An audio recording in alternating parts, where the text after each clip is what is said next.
विद्यार्थीगण, सारा accountancy study YouTube video channel में आपका स्वागत है।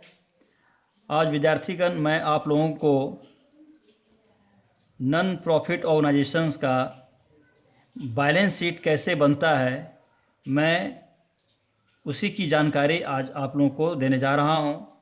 इस वीडियो में आप यह सीखेंगे कि आप एक नॉन प्रॉफिट ऑर्गेनाइजेशन का बैलेंस शीट कैसे बनाएंगे। विद्यार्थी होने के नाते और जब आप किसी नॉन प्रॉफिट ऑर्गेनाइजेशन में अकाउंटेंट के हैसियत से आप कार्य करते हैं तो अपने कार्यों को कुशलता के साथ सफलतापूर्वक निष्पादन कैसे करेंगे, ये इसकी आप अकाउंटिंग स्किल प्राप्त करेंगे। आज के वीडियो में आप बैलेंस शीट बनाने के लिए सीखेंगे। तो जैसा कि आप जानते हैं कि बैलेंस शीट फाइनेंशियल स्टेटमेंट का एक बहुत प्रमुख भाग होता है। इस बैलेंस शीट से किसी भी संस्था का, चाहे वो ट्रेडिंग ऑर्गेनाइजेशन हो या नॉन ट्रेडिंग ऑर्गेनाइजेशन हो, बैलेंस शीट उन संस्थाओं का फाइनेंशियल पोजीशन को शो करता है। किसी भी संस्था में एक लेखांकन अवधि के अंत में कितनी की संपत्तियां हैं, कितने उसके दायित्व हैं, किससे क्या लेना है, किसको क्या देना है, इसकी जानकारी बैलेंस शीट प्रस्तुत करता है। इसलिए बैलेंस शीट बनाना अनिवार्य होता है। तो जैसा कि आप 11th क्लास में बैलेंस शीट बनाए ही हैं, आप दर्जनों बैलेंस शीट बनाए हैं, लेकिन ये सारे बैलेंस शीट आप जो बनाए हैं वो प्रॉफिट मेकिंग कंसर्न के लिए बनाए हैं। जनरली आप सोल ट्रेडिंग कंसर्न के लिए बनाए हैं। 11th क्लास में आप प्रॉफिट लॉस अकाउंट के बाद बैलेंस शीट बनाए हैं। बैलेंस शीट में आप जब बनाए होंगे तो आपको दिए गई सूचनाओं से एसेट्स और लायबिलिटीज़ का चुनाव करके एसेट्स और लायबिलिटी साइड में आपको लिखना पड़ा होगा। बिल्कुल ठीक उसी तरह से आप नॉन ट्रेडिंग ऑर्गेनाइजेशन के लिए भी जब बैलेंस शीट बनाए जा रहे हैं तो दी गई सूचनाओं में से वर्षांत अर्थात एक लेखांकन वर्ष के अंत में नॉन ट्रेडिंग ऑर्गेनाइजेशंस के पास कितनी की संपत्तियां हैं, कितना दायित्व है, इस सब को आप दी गई सूचनाओं से छांट करके उसके लिए बनाए जा रहे बैलेंस शीट में आप लायबिलिटी साइड्स में और एसेट साइड में लिख करके फाइनेंशियल पोजीशन को ज्ञात करेंगे। पुनः मैं आपको बता देना चाहता हूं कि बैलेंस शीट आप जो बनाए हैं 11th क्लास में, और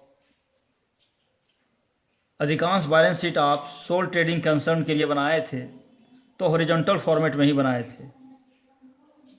सोल ट्रेडिंग कंसर्न के लिए, पार्टनरशिप कंसर्न के लिए, नेट नॉट प्रॉफिट ऑर्गेनाइजेशन के लिए कोई वैसा एक्ट और लॉ नहीं है जिसके तहत बैलेंस शीट बनाने के लिए कोई फॉर्मेट दिया गया हो, और इसलिए आप बैलेंस शीट जो बनाए हैं वो हॉरिजॉन्टल फॉर्मेट में बनाए हैं। जबकि कंपनी के लिए बनाया जाने वाला बैलेंस शीट वह एक्ट के द्वारा डिफाइन किया हुआ है। इंडियन कंपनीज एक्ट के द्वारा फाइनेंशियल स्टेटमेंट के लिए फॉर्मेट तय किए गए हैं, और उसी फॉर्मेट में financial statements, profit loss account और बैलेंस शीट कंपनियों के लिए बनाए जाते हैं। वह अनिवार्य है, कंपलसरी है, चूँकि वहाँ पे इंडियन कंपनीज एक्ट उसको रेगुलेट करता है फाइनेंशियल स्टेटमेंट को। लेकिन सोल ट्रेडिंग बिजनेस के लिए, पार्टनरशिप फर्म के लिए और नॉन प्रॉफिट ऑर्गेनाइजेशन के लिए बनाए जाने वाले फाइनेंशियल स्टेटमेंट्स का, अकाउंट्स का, बैलेंस शीट्स का, प्रॉफिट लॉस अकाउंट का कोई फॉर्मेट निर्धारित नहीं किया गया है, और इसलिए ये विद्यार्थियों के ऊपर, अकाउंटेंट के ऊपर निर्भर करता है कि वह किस प्रारूप को अपना कर बैलेंस शीट बनावें। तो जब आप किसी भी नॉन ट्रेडिंग ऑर्गेनाइजेशन का अकाउंटेंट हैं तो आप बैलेंस शीट को एक हॉरिजॉन्टल फॉर्मेट में तैयार करें। इसलिए मैं आपकी सुविधा के लिए, सुगमता के लिए और आपके ज्ञान के आधार पर जो कि आपने सीख के आया है 11th क्लास से, उसी की बेसिस पर मैं ये नॉन प्रॉफिट ऑर्गेनाइजेशन के लिए तैयार किए जाने वाले बैलेंस शीट का प्रारूप प्रस्तुत कर रहा हूँ आपके समक्ष। ये बैलेंस शीट का नमूना है। जब आप बैलेंस शीट बनाने जा रहे हैं तो सर्वप्रथम आप लिखें बैलेंस शीट एज एट 31 दिसंबर और 31 मार्च, फिर ईयर का नाम आप दें। यदि आप 2020 के लिए बना रहे हैं तो आप लिखेंगे बैलेंस शीट एज एट 31 मार्च 2020। फिर आप टी फॉर्म में एक हॉरिजॉन्टल लाइन ड्रॉ करें, उसके पैरेलल नीचे आप एक लाइन ड्रॉ करें, दो भाग में उसको बांटें। टी फॉर्म में लेफ्ट हैंड साइड आपके लिए लायबिलिटी साइड होगा, राइट हैंड साइड आपके लिए एसेट साइड होगा। लायबिलिटी साइड में भी एक अमाउंट का कॉलम होगा और एसेट साइड में भी एक अमाउंट का कॉलम होगा। जब आप फॉर्मेट बना लेते हैं बैलेंस शीट का, लायबिलिटी साइड और एसेट साइड्स, तब आपके समक्ष जो प्रस्तुत किया गया है प्रश्न, सूचनाएं जो आपको दी गई है, जिस संस्था के आप अकाउंटेंट हैं, जिस संस्था के लिए आप बैलेंस शीट बनाने जा रहे हैं, अर्थात नॉन प्रॉफिट ऑर्गेनाइजेशन के आप अकाउंटेंट हैं, नॉन प्रॉफिट ऑर्गेनाइजेशन के लिए आप बैलेंस शीट बनाने जा रहे हैं, तो आपकी समक्ष जो सूचनाएं दी गई है उन सूचनाओं में से आप लायबिलिटीज़ और एसेट्स को छांट करके लायबिलिटी साइड में लायबिलिटी को, एसेट साइड में एसेट्स को लिखेंगे। तो दी गई सूचनाओं में आपके पास सर्वप्रथम लायबिलिटी साइड में लिखी जाने वाली सूचनाओं को छांटना है। आप लायबिलिटी साइड की सूचनाओं में सभी प्रकार के लायबिलिटीज़, वो फिक्स्ड लायबिलिटीज़ हो या करेंट लायबिलिटीज़ हो, उसको आप लिखेंगे। तो विद्यार्थीगण ये सदैव ध्यान रखिएगा कि नॉन प्रॉफिट ऑर्गेनाइजेशन के लिए जब आप बैलेंस शीट बनाने जा रहे हैं तो उन सूचनाओं में कैपिटल फंड नहीं दिया रहेगा, कैपिटल की जानकारी नहीं दी रहेगी। ये 99% संभावना है कि दी गई सूचनाओं में सीधे सीधे कैपिटल फंड कह करके सूचना नहीं दी रहेगी। आपको उन सभी सूचनाओं से कैपिटल फंड स्वयं ज्ञात करना होगा। कैपिटल फंड निकलेगा, निसंदेह कैपिटल फंड निकाला जाएगा, लेकिन साफ साफ लिखा हुआ नहीं रहेगा कैपिटल फंड। तो दी गई सूचनाओं में से ही आपको कैपिटल फंड ज्ञात करना है। वो वर्किंग नोट के माध्यम से आप कैपिटल फंड ज्ञात करेंगे। मैं इस वीडियो के बाद नेक्स्ट वीडियो में कैपिटल फंड ज्ञात करने के नियमों को बताऊंगा। अभी मैं आपको बैलेंस शीट का प्रारूप दे रहा हूं, आप इसे ध्यान से देखें, सीखें और अपने दिल दिमाग में, मस्तिष्क में इसको छाप लें। तो लायबिलिटी साइड में आप दी गई सूचनाओं से लायबिलिटी लिखें। कैपिटल फंड दिया हुआ है तो अच्छी बात है, नहीं दिया हुआ है तो ज्ञात करना पड़ेगा, लेकिन सर्वप्रथम आप कैपिटल फंड लिखें। कैपिटल फंड में आप ऐड करें सरप्लस, सरप्लस जिसको हम excess of income over expenditure कहते हैं, और जो इनकम एक्सपेंडिचर अकाउंट बनाने से ज्ञात होता है उसको ऐड करेंगे कैपिटल फंड में। यदि excess of income over expenditure ज्ञात नहीं हुआ है, अर्थात सरप्लस नहीं है, तो हो सकता है कि उस संस्था में उस वर्ष के लिए डेफिशिएंसी आया हुआ होगा, अर्थात excess of expenditure over income आया हुआ होगा, तो उस डेफिशिएंसी को आप कैपिटल फंड से लेस कर देंगे। तत्पश्चात आप कैपिटल फंड का फाइनल अमाउंट आउटर कॉलम में लिखेंगे। कैपिटल फंड के लिखने के बाद स्पेसिफिक डोनेशन दिया हुआ रहेगा प्रश्न में, उसको लिखेंगे आप लायबिलिटी साइड में। प्रश्न में दिए गए होंगे स्पेसिफिक ग्रांट, उसको भी लायबिलिटी मान के आपको लायबिलिटी साइड में लिखना है। स्पेसिफिक सब्सक्रिप्शन दिया हुआ हो तो उसे आप लायबिलिटी मान करके लायबिलिटी साइड में लिखेंगे। लिगेसी लायबिलिटी होता है, आप लायबिलिटी साइड में लिखिए। इंडोमेंट फंड लायबिलिटी होता है, आप लायबिलिटी साइड में लिखिए। स्पेसिफिक फंड दिया हुआ होता है जैसे मैच फंड, तो मैच फंड में आप कुछ एडजस्टमेंट यदि दिया हुआ है तो उसको भी आप लायबिलिटी साइड में ही दिखाएं। जैसे मान लिया जाए मैच फंड का लास्ट बैलेंस दिया हुआ हो, यदि मैच फंड रिसीव हुआ हो साल भर के दौरान जिसके लिए आप बना रहे हैं जिस वर्ष के लिए, तो उसको उस मैच फंड में ऐड कर दीजिए। यदि जिस वर्ष के लिए आप बैलेंस बना रहे हैं उस वर्ष मैच फंड से कोई इनकम प्राप्त हुआ हो तो उस इनकम को आप ऐड कर दें। फिर उस वर्ष के दौरान मैच फंड से कोई राशि, कोई रकम खर्च किए गए हैं तो उस मैच फंड से उसको लेस कर दें, और फाइनली उस अमाउंट को आप अमाउंट कॉलम में अर्थात आउटर कॉलम में लिखे लायबिलिटी साइड में। बैंक ओवरड्राफ्ट दिया गया है प्रश्न में, तो आप उसको लायबिलिटी साइड में लिखें। इनकम रिसिव्ड इन एडवांस दिया गया हुआ है क्वेश्चन में, तो आप उसे लायबिलिटी साइड में लिखें। आउटस्टैंडिंग एक्सपेंसेज हैं तो उसको लायबिलिटी साइड में लिखिए।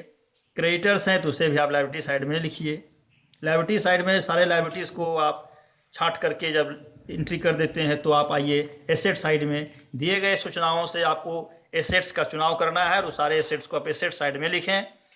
तो हो सकता है कि आपका फिक्स एसेट की जानकारी दी गई हो, इन्फॉर्मेशन हो लैंड का, बिल्डिंग का, मशीनरी का, फर्नीचर का, जो जनरली नॉन प्रॉफिट ऑर्गेनाइजेशन में ये सारी संपत्तियाँ होती है, बड़े बड़े नॉन प्रॉफिट ऑर्गेनाइजेशन में। तो आप फिक्स एसेट्स के अंतर्गत उन सारे संपत्तियों को लिखें। यदि उन संपत्तियों को साल भर के दौरान, जिस वर्ष के लिए आप बना रहे हैं बैलेंस शीट, उस वर्ष के दौरान यदि परचेज किया गया तो उसको आप ऐड करें। यदि उस वर्ष के दौरान किसी प्रकार की संपत्तियों की बिक्री हुई है तो उस बुक वैल्यू को लेस कर दें।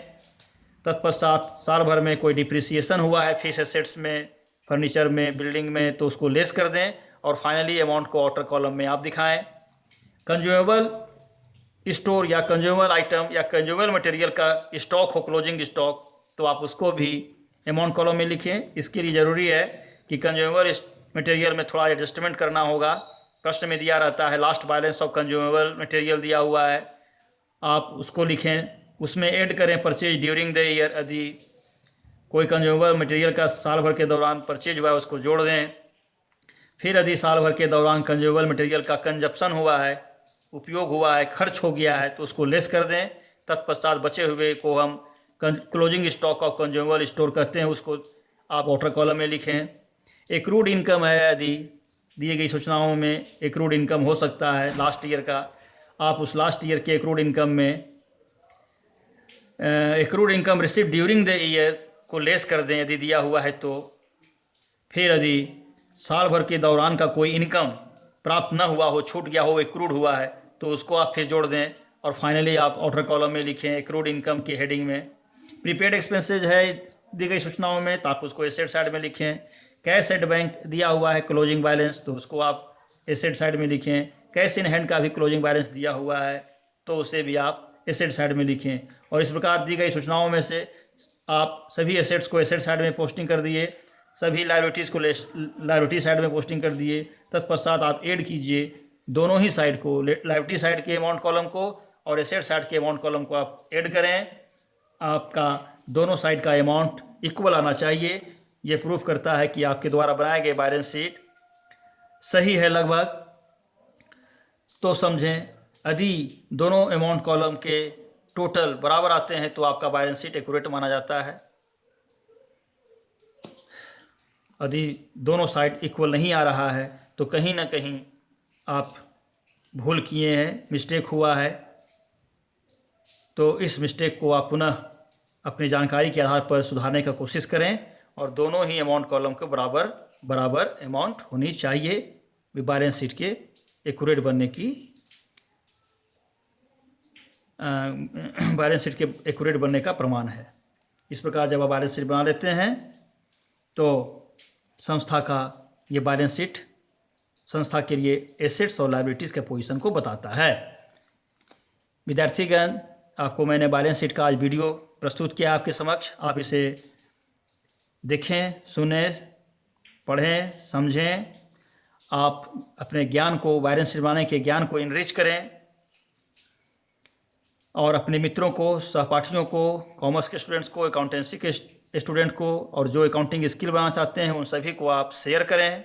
आप इस वीडियो को सब्सक्राइब करें, व्यू करें। Thank you.